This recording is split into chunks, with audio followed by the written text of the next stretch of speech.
Quel écrin de verdure Jacques Lepelletier pouvait-il admirer depuis les fenêtres du premier étage de son château? À cette question, nous ne pouvons apporter de réponse, car il n'existe pas de documents d'archives attestant de l'existence d'un jardin avant le début du XVIIIe siècle. Pourtant, il est fort probable que peu après la construction de l'édifice, des jardins aient vu le jour. Jacques Lepelletier fait édifier à la fin du XVe siècle une demeure de plaisance dans un style architectural traditionnel, mais inspiré par de nouvelles préoccupations de confort et d'esthétisme. Il s'impose ainsi parmi l'un des tout premiers édifices de la Renaissance normande.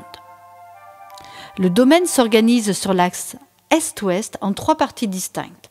Au centre, un enclos délimité par des murs crénelés et cartonnés de 4 tours abrite le logis. À l'ouest, et à une certaine distance du logis, s'étend la basse-cour, composée de différents bâtiments comme le colombier, les granges, les étables, écuries. À l'est, grâce à une porte ménagée à l'arrière du château, le seigneur avait accès à un large jardin composé de 2 parterres de broderie et d'un grand potager. La Renaissance, période de construction du château de Martainville, est marquée par une nouvelle sensibilité pour le paysage et la nature, que l'on retrouve d'ailleurs dans les arts décoratifs et notamment dans le mobilier de cette période. C'est également une période de paix civile qui s'ouvre après la guerre de Cent Ans et par conséquent une période propice à la construction de demeures par la nouvelle noblesse. Prélats, officiers royaux, parlementaires, grands bourgeois et armateurs possèdent une demeure principale en ville et choisissent d'investir dans des fiefs dans les proches campagnes et d'y édifier une maison consacrée aux réceptions, au repos, à l'agrément, à l'étude ou encore à la chasse.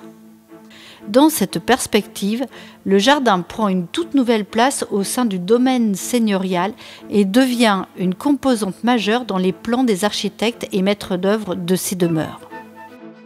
À la Renaissance, le jardin n'est plus un espace clos, mais un univers architecturé destiné à offrir de belles perspectives depuis les fenêtres de la maison.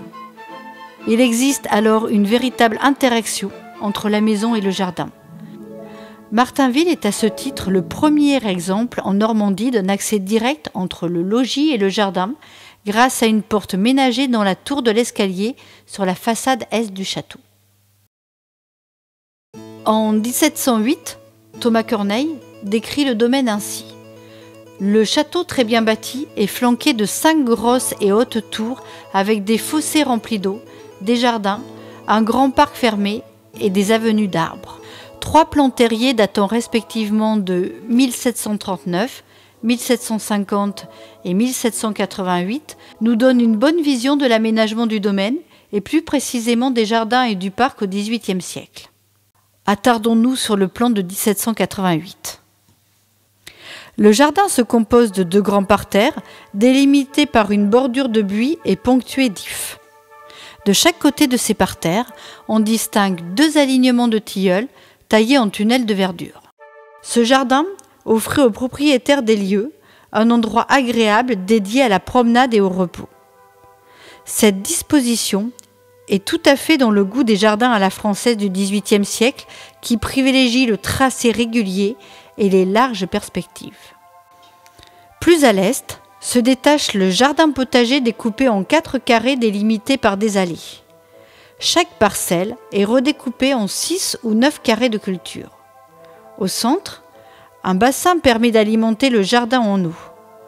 Protégé du vent sur 3 côtés par des murs, le potager devait offrir à la table du seigneur légumes et fruits de saison. À droite du jardin se dessinent 3 zones délimitées par des allées. La parcelle 11 est un herbage. La parcelle numéro 12 est un large parterre rectangulaire en herbe bordé d'une ligne de grands arbres en port libre. La parcelle 13 est un bosquet de forme carrée recoupé par 2 allées diagonales. À l'intersection de ces diagonales se trouve une clairière. Ce bosquet était orné de statues. Il offrait le bois de chauffe pour la demeure ainsi qu'un cadre agréable pour la promenade.